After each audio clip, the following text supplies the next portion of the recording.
You know, the one thing that I got from Deadpool and Wolverine is that I am a giant nerd because I understood every reference in this film. Yes, even the Badfoot shoe store. I got that one.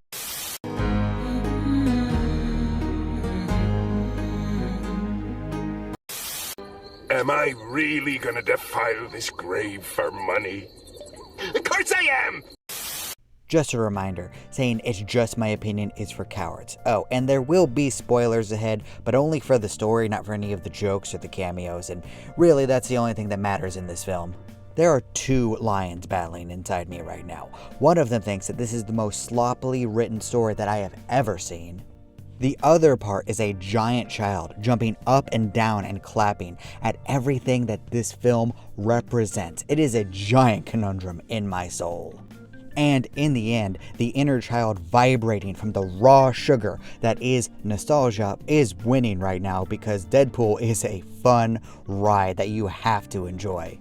It is the most crowd-pleasing, fan-servicey, give the people what they want film that I have ever seen. But at the same time, this story is irredeemably bad. I could sit here for hours nitpicking every single detail that they did wrong when it came to the writing, the story, the characters, the setup, the motivations, the villains, the meetup of the title characters, the multiverse. Oh God, not another multiverse. If this film existed in a bubble, meaning that you know nothing or care anything about Deadpool or Wolverine or the X-Men, then you would be completely lost, bored, and you wouldn't care at all. Meaning that the only way to enjoy this film is to go into it like this. I understood that reference. This is all especially true because Deadpool's relationship with Vanessa has completely fallen apart by the start of this film, because of course it has. They cannot have anything good in life.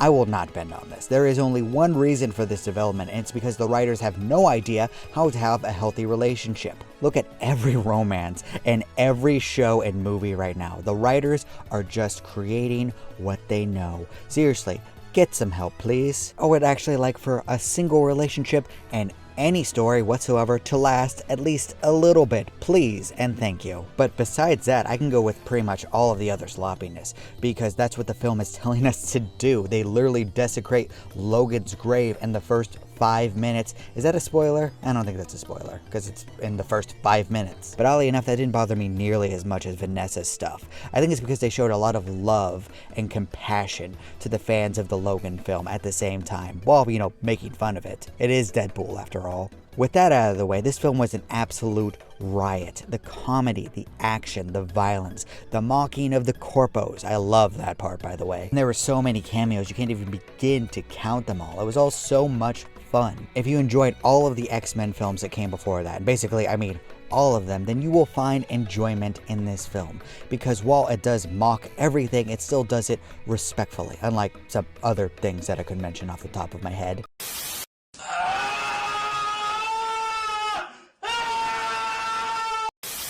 A lot of movies describe themselves as roller coasters, but that is exactly what Deadpool and Wolverine is. They strap you in and then send you flying down the track, throwing as many jokes and cameos as they can for about 2 hours. There's really no rhyme or reason for any of it, to be honest. This is best experienced with a drink in your hand or an edible in your stomach, because thinking is the enemy of Deadpool and Wolverine.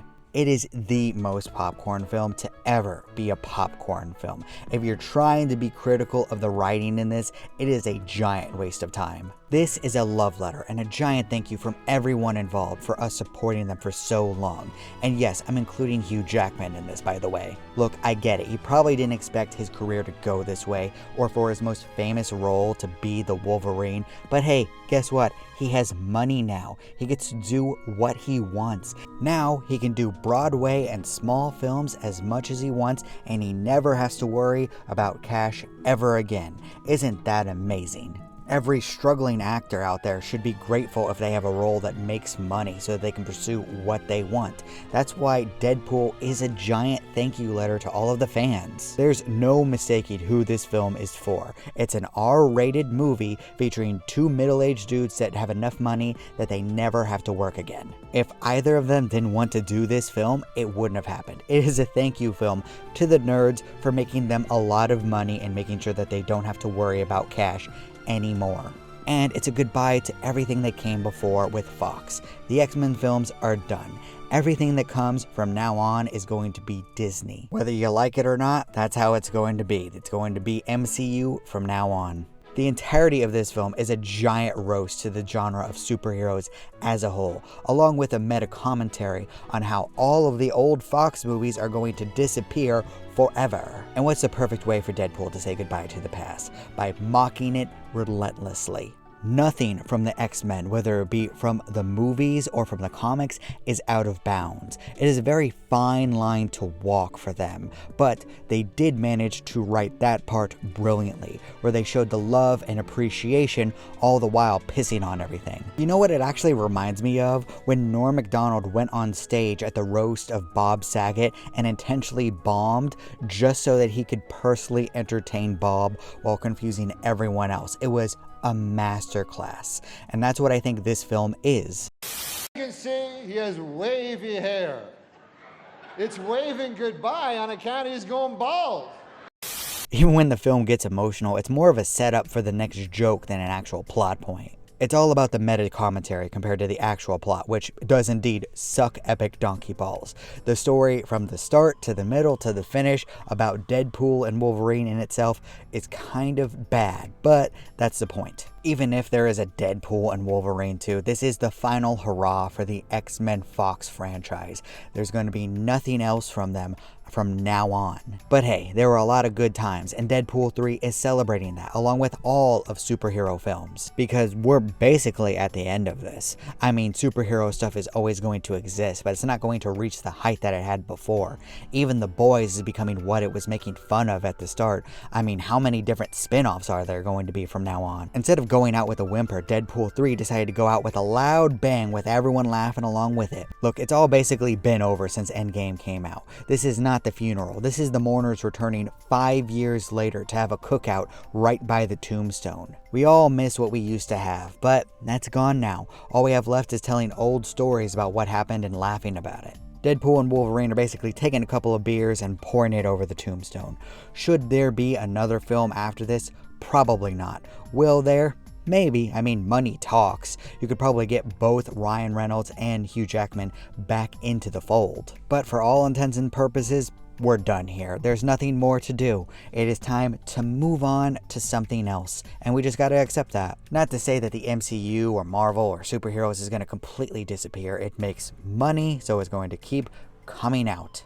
Theoretically, I mean, it could get better, but I'm not counting on it. My hope is that I'm going to get to make fun of it and laugh at it for a long time. Because if you can't find the humor in this, I don't know what to tell you. It's pretty hilarious about how bad things have gotten.